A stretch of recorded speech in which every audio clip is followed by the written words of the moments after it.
So, I'm going to show you 3 different matrix inverse methods. This is the first one. This is what I'm calling the cheater 2x2 method.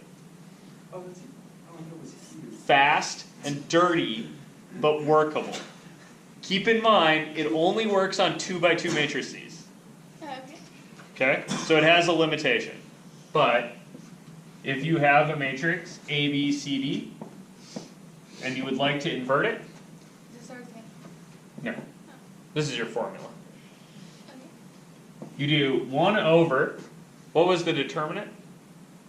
A minus D, A times D times D minus B times C. D times C. Okay, so you do 1 over to the determinant times, and then I flip in 2 different ways, right? So these two you switch. So D and then A is in the bottom right, and then B and C you pop a negative sign on.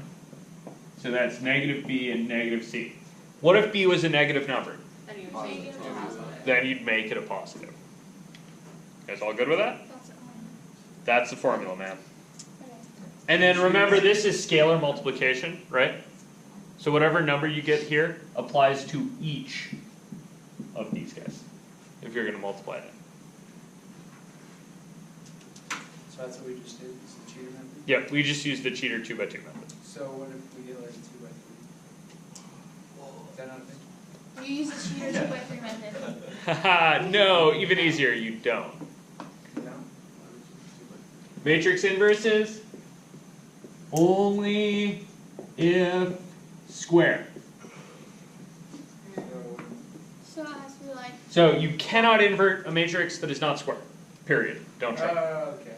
But you get it. So like. But if I give you a 3x3, then you can't do the cheater 2x2 method because the cheater 2x2 method works for 2x2. So you have 2 to by use 2. the cheater 3x3 method. So you have to use the 3x3 method, which is not a cheater method, it's just horrible.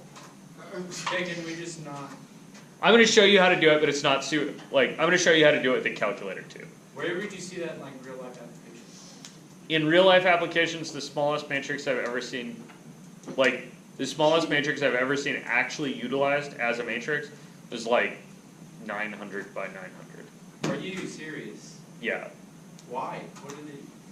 Because what you're doing with this thing is you're mixing up reality. So the kind of usual method for these things is to have a huge data set and try to manipulate your huge data set.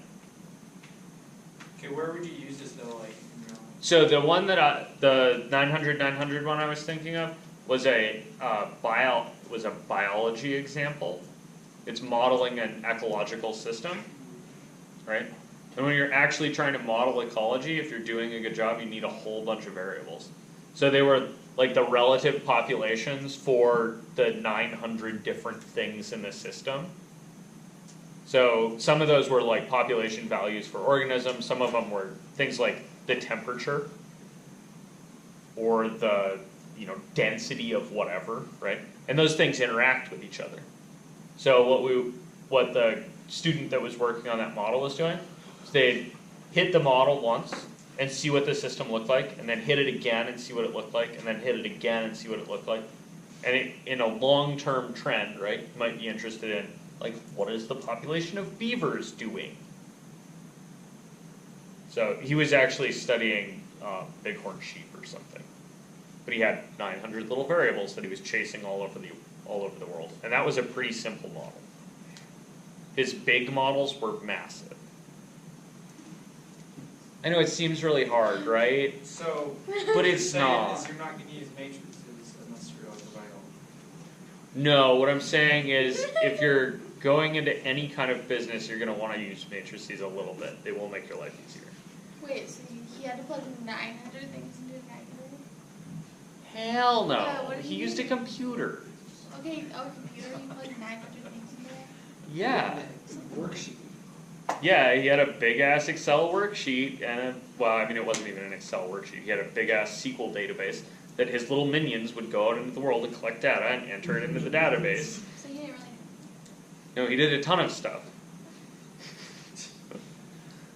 So where would you use matrices in business? So we use matrices in business when we're doing inventory management, when we're talking about, when we're doing things like trying to predict what customers are gonna buy. Right, so algorithmic prediction is a huge, minor of matrices.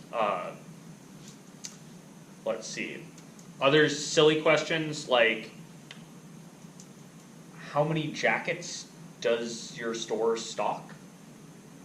You can do this by like, I'm gonna guess, or you can do this by making a model for how many jackets you've sold in years past based on temperatures.